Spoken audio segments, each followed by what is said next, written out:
তো প্রিয় বন্ধুরা, আপনারা অনেকেই জিটবাসে কীভাবে ডিপোজিট করতে হয় সেটা জানেন না। আজকের এই ভিডিওতে আপনাদেরকে দেখাবো কীভাবে আপনারা জিটবাসে ডিপোজিট করবেন। জিটবাসে ডিপোজিট করার জন্য প্রথমে আপনি আপনার অ্যাকাউন্টে লগ ইন করে নেবেন। তারপর নিচে দেখতে পারবেন ডিপোজিট নামে একটা অপশন আছে। তো আমি এখানে একটা ক্লিক করে দিব। তারপর আপনি এখানে বিকাশ, নগদ, রকেটের মাধ্যমে ডিপোজিট করতে পারবেন। যেহেতু রাত 1টা বাজে, তাই এখানে শুধুমাত্র নগদ খোলা আছে। তো আমি নগদে ক্লিক করে দিব। এখান থেকে দ্বিতীয় অপশনটি সিলেক্ট করে দিব। তারপর আপনি এখানে সর্বনিম্ন 500 টাকা থেকে শুরু করে সর্বোচ্চ 25,000 টাকা পর্যন্ত ডিপোজিট করতে পারবেন। আমি এখন 500 টাকা ডিপোজিট করব, তাই এখান থেকে 500 টাকা সিলেক্ট করে দিলাম। তারপর এখান থেকে সাবমিট বাটনে একটা ক্লিক করে দিলাম।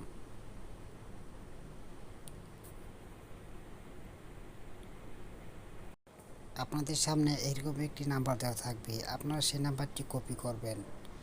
পাশেই কপি বাটনটি আছে, সেখানে ক্লিক করবেন। তারপর এখানে ওকে ক্লিক করবেন। এখন আপনি আপনার নগদ নাম্বারে চলে যান। তো আমি আমার নগদে লগ ইন করছি, আমার পিনটা দিয়ে দিচ্ছি। এখন আপনি এখান থেকে ক্যাশ আউট করবেন। আমি এখন ক্যাশ আউটে ক্লিক করলাম। তারপর যে নাম্বারটা কপি করেছি সেই নাম্বারটা এখানে পেস্ট করে দিব।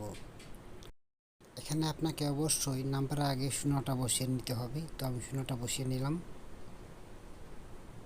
তারপর নেক্সটে ক্লিক করলাম। করার পর আমি টাকার পরিমাণটা এখানে বসিয়ে দিব। আমি আমার পিনটা দিয়ে দিচ্ছি। দেওয়ার পর ট্যাপ করে ধরে রাখবো।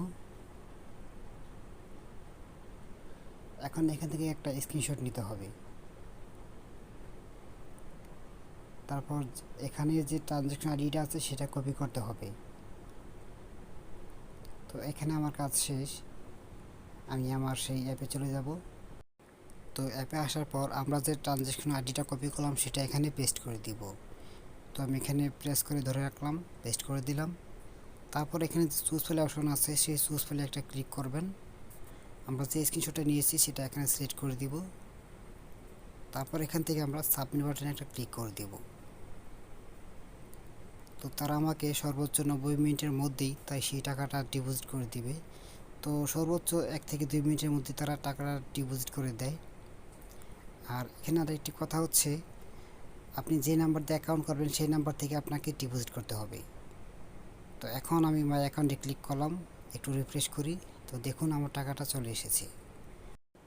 আমি আবারও বলছি, আপনি যে নাম্বার থেকে অ্যাকাউন্ট করবেন সেই নাম্বার থেকে আপনাকে ডিপোজিট করতে হবে। যদি অন্য নাম্বার থেকে ডিপোজিট করেন তাহলে কিন্তু সেটা অ্যাড হবে না।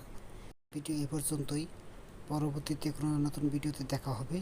তো সেই পর্যন্ত সবাই ভালো থাকবেন। আর আপনি যদি আমার চ্যানেলে নতুন হয়ে থাকেন তাহলে চ্যানেলটি সাবস্ক্রাইব করবেন।